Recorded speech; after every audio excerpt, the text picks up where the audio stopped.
Investment చేసుకోండి.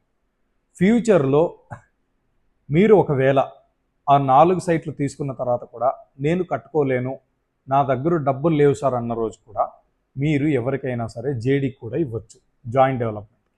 అంటే వాళ్ళు మీ ప్లేస్ తీసుకుని మీకు ఇంత పర్సంటేజ్ షేర్ చేసి ఇన్ని సంవత్సరాలు నన్ను అగ్రిమెంట్ రాసి, లేకపోతే ఓనర్ షేర్ అని చెప్పేసి కట్టిన అపార్ట్మెంట్లో, అంటే అపార్ట్మెంట్ అంటే ఒక చిన్న బిల్డింగ్, రెంటల్ బిల్డింగ్స్లో మీకు షేర్ ఇస్తారు, ఫ్లాట్స్.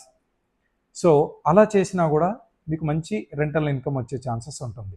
అంటే ఫ్యూచర్లో ఒకవేళ నా దగ్గర సైట్ ఉంది కాకపోతే నేను కట్టుకోలేను, ఆ పరిస్థితి నాది కాదు అనుకున్న వాళ్ళు ఎవరైనా ఉంటే, సో అలా మీరు ఇలా కూడా మీరు ప్లాన్ చేయొచ్చు అనమాట.